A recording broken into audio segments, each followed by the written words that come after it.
Om Swastiastu, salam sejahtera, shalom nama budaya, salam harmoni.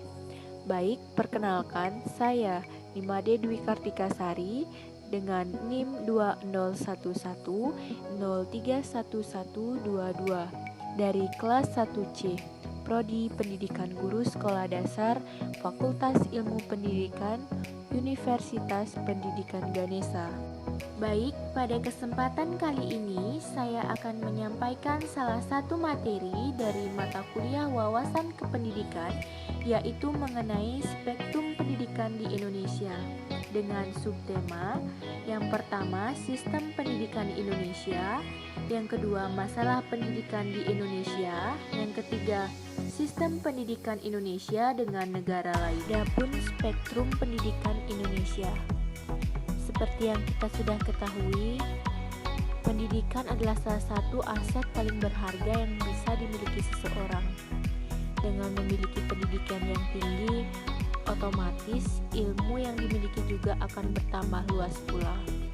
Alhasil, seseorang dengan pendidikan tinggi akan disegani dan menjadi individu yang banyak dibutuhkan keahliannya.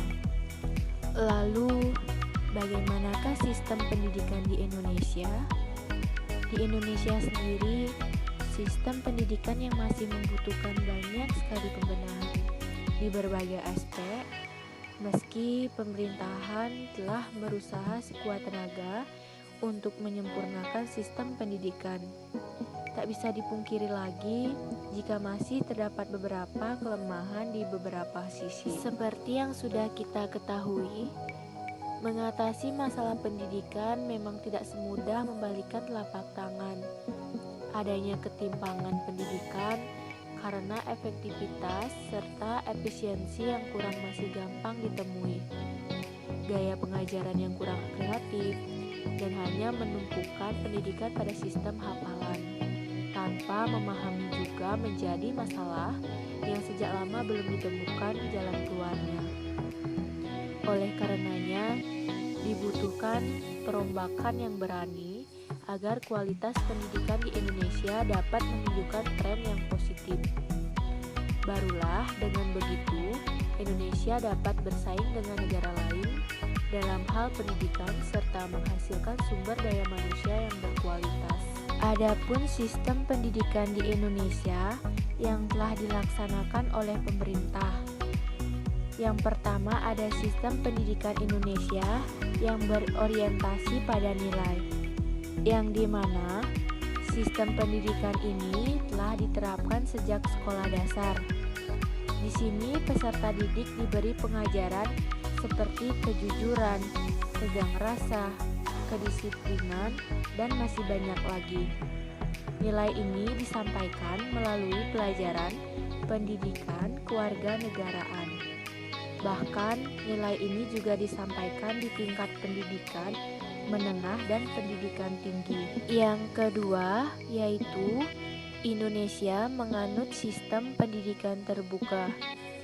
Menurut sistem pendidikan ini, peserta didik dituntut untuk dapat bersaing dengan teman, berpikir kreatif dan inovatif untuk menggali dan menemukan pemahaman terhadap sebuah materi yang dibahas. Yang ketiga ada sistem pendidikan beragam, yang dimana di Indonesia yang terdiri dari beragam suku, bahasa, daerah, dan budaya, serta pendidikan Indonesia yang terdiri dari pendidikan formal, non-formal, dan informal.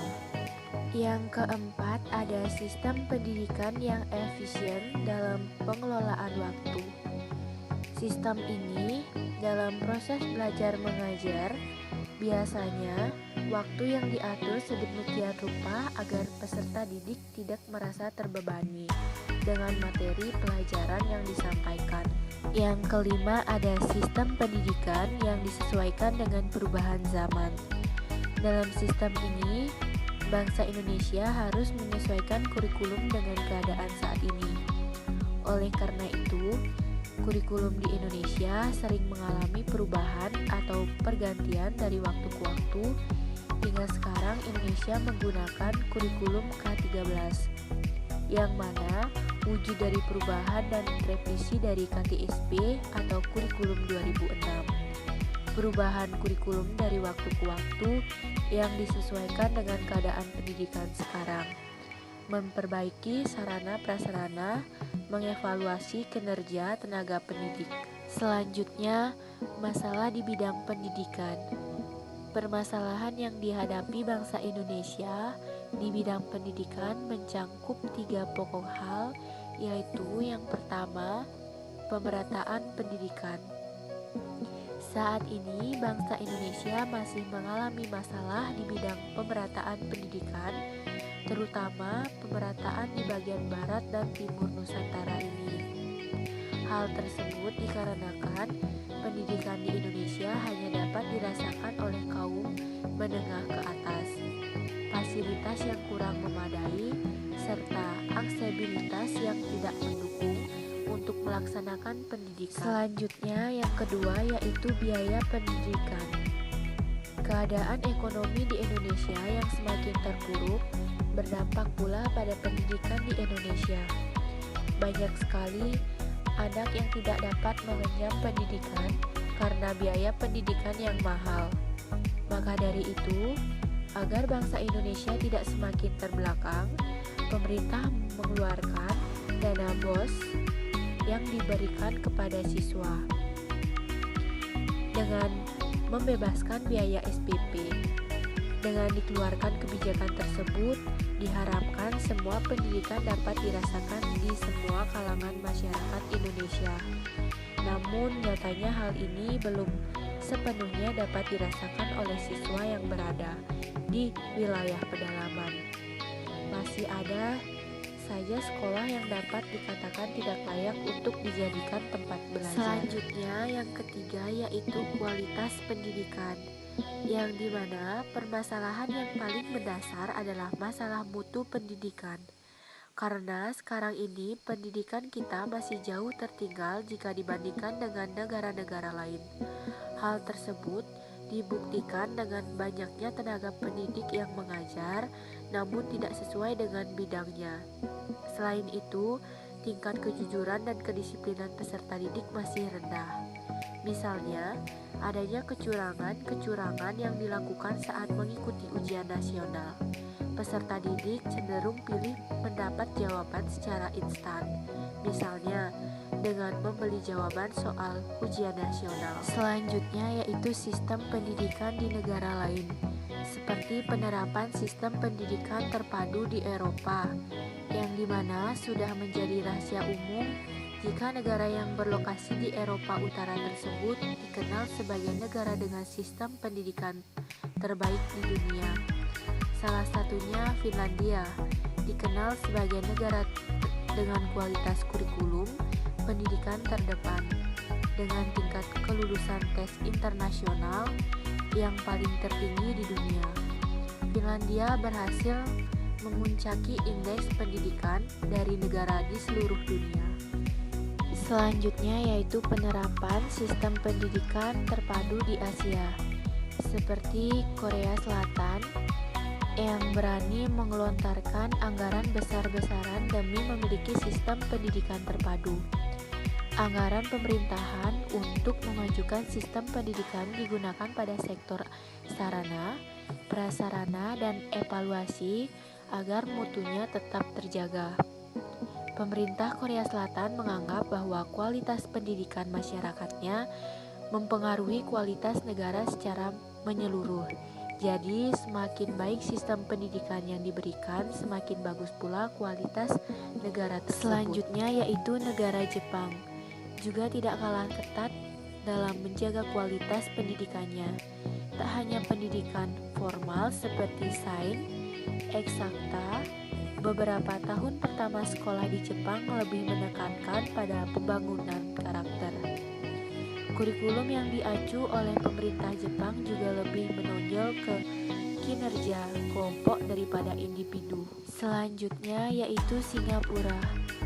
Singapura adalah negara Asia Tenggara yang dianggap paling maju. Tak hanya memiliki sistem manajemen pemerintah yang rapi, sistem pendidikan Singapura juga layak untuk dicontoh khususnya oleh negara Indonesia.